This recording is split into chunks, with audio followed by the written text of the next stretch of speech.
Hello students, welcome to economics class. Today we are going to start our new topic, components of the budget. Generally budgets are categorized into two parts, budget receipts and budget expenditure. Clear? They are the two components of the budget. Now budget receipts. What do you mean by budget receipt? Budget receipts क्या होते हैं? Budget receipts refer to estimated money receipt of the government from all sources during the physical year. What do mean by physical year? Physical year means accounting year which is started from 1 April to the 31 March. एक साल के अंदर जो estimated receipts government द्वारा प्राप्त की जाती हैं उनको बजट रिसीट कहा जाता है. Generally, budget receipts are also classified into two category, revenue receipts and capital receipt. Revenue receipt और capital receipt में budget receipt को classify किया जाता है. Now, revenue receipt. What do you mean by revenue receipts? These receipts do not create any liabilities and do not cause any reduction in assets of the government. ना तो इसमें government की liability कम बनती है और ना ही कोई एसेट्स गवर्नमेंट के कम होते हैं. Example are tax receipt is a good example of revenue receipts. Tax receipt is a revenue receipt because it does not involve any corresponding liability. इसमें गवर्नमेंट की कोई लाइबिलिटी नहीं होती. Tax is a unilateral, one sided compulsory payment to the government को आपको tax देना ही होता है, जिसलिए गवर्नमेंट की कोई लायबिलिटी नहीं बनती है. वहीं इसमें यहाँ लिखा है example, tax receipts do not lead any reduction in assets.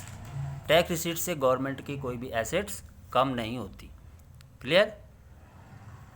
In revenue receipt both the condition should be satisfied. दोनों कंडीशन सेटिस्फाई होनी जरूरी है रेवेन्यू रिसीट्स में.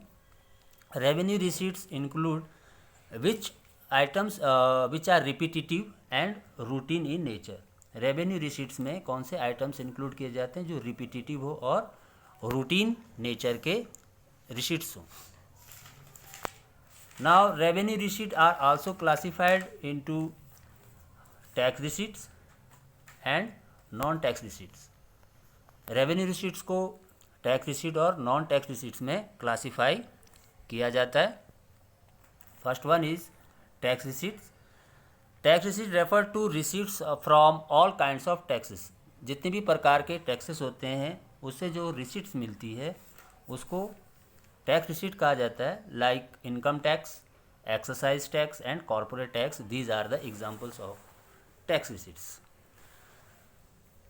ए tax is legally compulsory payment. Tax क्या है? कानूनी तौर पर जरूरी होता है पेमेंट देना. इम्पोज बाय द गवर्नमेंट, जो कि गवर्नमेंट के द्वारा लगाया जाता है on income of the person and profit of the business. Clear? Without reference to any benefit. इसमें ना तो पर्सनस को बेनिफिट्स मिलता है ना ही कोई कंपनी को बेनिफिट प्रोवाइड होता है. Taxes are also classified into 4 categories. These are progressive tax, regressive, direct and indirect taxes. हम इसको वन बाय वन पढ़ेंगे. First one is progressive tax. What do mean by progressive tax? A tax is said to be progressive. Tax को progressive tax कब कहा जाएगा? When the rate of tax increases with increase in income. जैसे जैसे आपकी income बढ़ती जाती है वैसे वैसे आपके जो टैक्स स्लैब है वो बढ़ता जाता है. टैक्स रेट आपका इनकम के साथ बढ़ता रहता है. इसलिए जो real burden of the tax is more on the rich. जो रिच होंगे, अमीर लोग होंगे, उनके ऊपर टैक्स का बर्डन ज़्यादा पड़ता है and less on the poor. और जो गरीब लोग हैं उन पे कम बर्डन इसका पड़ता है. Example, tax rate is 10% of for income between ₹2 to 5 lakh. जिन पर्सन की इनकम 2 से 5 लाख है उस पर 10% टैक्स लगा. वहीं जैसे जैसे इनकम 5 से 10 लाख हुई तो टैक्स रेट आपका 15% हो गया. इसमें आपको दिखाई दे रहा है जैसे जैसे इनकम बढ़ रही है और रेट भी आपका टैक्स रेट बढ़ता जा रहा है। Thus tax rate increases as the level of income increases, इसलिए टैक्स रेट तभी बढ़ता है जब इनकम आपकी बढ़ रही है। रिग्रेसिव टैक्स इसका जस्ट अपोजिट है। A tax is said to be regressive when it causes real burden on the poor. Real burden किसके ऊपर पड़ रहा है? पुअर के ऊपर then the rich. Example, if a person with ₹1,00,000 as his monthly income, अगर किसी व्यक्ति की 1,00,000 मंथली इनकम है और वो टैक्स 10% दे रहा है, इट मीन्स 10,000 वो टैक्स दे रहा है। 1,00,000 उसकी इनकम है, 1,00,000 माइनस 10,000, तो उसके पास जो सेविंग बची 90,000 उसके पास बच जाता है। वहीं दूसरी तरफ आप देख रहे हैं कि जिस व्यक्ति की इनकम 5,000 मंथली है उस पर भी 10% टैक्स लगा, तो 500 तो उसने टैक्स पे दे दिया, बाकी बचा कितना? 4,500। तो 4,500 में जो गरीब है वो क्या करेगा?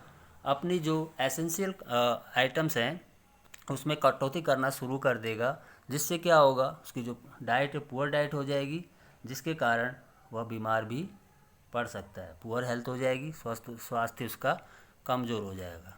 Clear? Now the direct tax.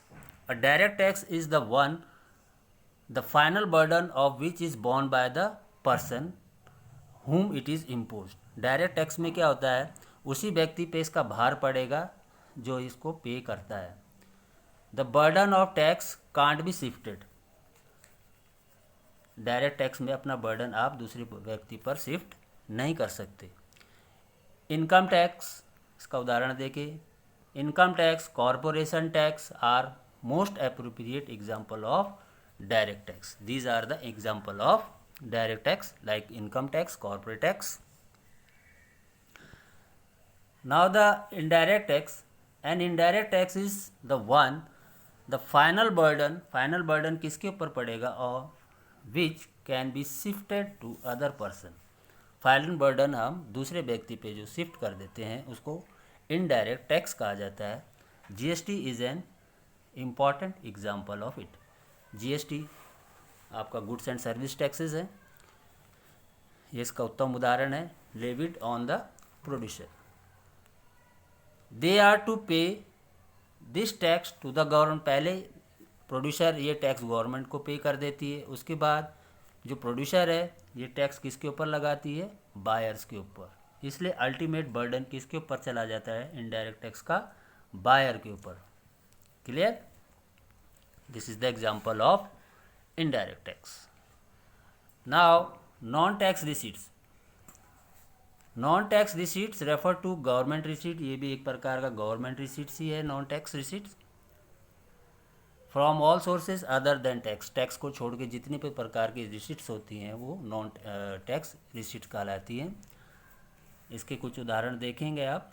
फ़ी, ये कंपोनेंट्स हैं नॉन टैक्स के। Fee refers to a payment made to the government for the services. जो सरकार द्वारा हमें सर्विस या सेवाएं मुहैया कराई जाती है उसके बदले में जो हम फीस पेमेंट करते हैं गवर्नमेंट को, उसको हम फीस कहते हैं। That is render to the citizen.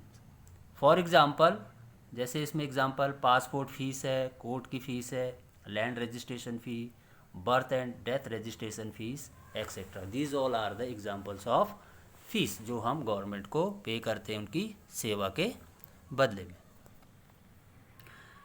Second component fine. Fine are those payment which are made by the law breakers to the government. Fine हम किससे लेते हैं? सरकार किससे लेती है? जो कानून तोड़ता है उस पर हम फ़ाइन चार्ज करते हैं। उससे जो इनकम होती है वो रेवेन्यू नेचर की होती है fine. These are economic punishment. ये इकोनॉमिक पनिशमेंट एक तरह से सज़ा दी जाती है उन्हें आर्थिक रूप से। फॉर ब्रेकिंग लॉ, जो कानून तोड़ते हैं उसको आर्थिक रूप से सज़ा दी जाती है। The aim is not to earn revenue. Government का उद्देश्य रेवेन्यू कमाना नहीं होता है, but to make people respectful to the law. बल्कि लोगों को कानून के प्रति सम्मान देने के लिए किया जाता है। Escheat Third is as cheat. What do you mean by as cheat? As cheat refer to the claim of the government on the property of a person who dies without having any legal heirs. यानी कि वह व्यक्ति जो मर जाता है बिना अपने उत्तराधिकारी को छोड़ करके, जो उसकी प्रॉपर्टी होती है उसको बेचकर जो गवर्नमेंट इनकम प्राप्त करती है उसको एज चीट कहा जाता है. Without having any legal heir और without leaving a will. What do mean by will? Will का क्या मतलब होता है? वसीयतनामा. अगर कोई व्यक्ति बिना वसीयतनामा करके मर जाता है तो जो उसकी प्रॉपर्टी होती है वो गवर्नमेंट प्रॉपर्टी कहलाती है. Now special assessment. What do mean by special assessment? Sometimes government undertake developmental activities. कई बार गवर्नमेंट डेवलपमेंटल एक्टिविटी करती है बाय विच, जिसके कारण क्या होता है कि जो नियर बाय प्रॉपर्टी होती है उसकी वैल्यू बढ़ जाती है. Which leads to increase in wealth. जिसके कारण कि जो आसपास की प्रॉपर्टी है उसकी जो वेल्थ है वो भी बढ़ जाती है, उसकी कीमत बढ़ जाती है. So it is the payment made by owners of those properties whose values has appreciated. इसलिए जो ऑनर्स हैं, नियर बाय ऑनर्स, जो स्वामी होते हैं, स्वामित्व जिनके पास रहता है, उनकी जो प्रॉपर्टी की कीमत बढ़ जाती है वो गवर्नमेंट उसको वसूल करती है. फॉर एग्जाम्पल, इसमें एग्जाम्पल दिया हुआ है, if value of a property near a metro station. Metro station के पास अगर कोई काम चल रहा है और वहाँ पर उस इलाके में जो प्रॉपर्टी बढ़ जाती है, इनकम बढ़ जाती है, then a part of developmental expenditure made by government is recovered from owner of such property. तो गवर्नमेंट क्या करती है, जो ऑनर्स हैं उसके आसपास के जो क्षेत्र जहाँ पर ये डेवलपमेंटल एक्टिविटीज़ हो रही जिसके कारण वहाँ की जो प्रॉपर्टी की इनकम बढ़ जाती है तो उसको गवर्नमेंट वसूलती है. उसको हम स्पेशल असेसमेंट कहते हैं. Now the last one is income from public income from public enterprises. It is the revenue received. ये रेवेन्यू रिसीव्ड है by the government by selling the goods and services. जो government agencies अपने goods and services produce करती है उसको बेचती है, उससे जो अर्निंग होती है, जो प्रॉफिट कमाती है, उसको हम इनकम फ्रॉम पब्लिक एंटरप्राइजेस कहते हैं. Example, profit of public sector undertaking, जैसे आपके रेलवे की BHEL है, LIC, Indian oil etcetera. These are the public sector undertaking, government agencies हैं. इनसे जो इनकम अर्न होती है, प्रॉफिट जो अर्न होता है उसको हम इनकम फ्रॉम पब्लिक एंटरप्राइजेस कहते हैं. The last one is external grants. कई बार गवर्नमेंट एक्सटर्नल ग्रांट लेती है विदेशों से. Government receives financial help in the form of grants from foreign government. Foreign यानी कि विदेशी सरकार से ग्रांट्स लेती है. एंड इंटरनेशनल ऑर्गेनाइजेशन जैसे आपका IMF है, वर्ल्ड बैंक है, इनसे जो ग्रांट मिलती है. Such grants are receive during national crisis. जब हमारे राष्ट्र में आपदा आती है उस टाइम में जो हम ग्रांट रिसीव करते हैं, such as flood, war, earthquake, these all are the natural calamities. इससे जो भी आर्थिक नुकसान होता है उसके बदले में जो विदेशों से हमें हेल्प मिलती है फाइनेंशियल, उसे हम एक्सटर्नल ग्रांट कहते हैं. These all are the revenue receipts of the government. Okay, clear? Watch this video. Okay, thanks for today.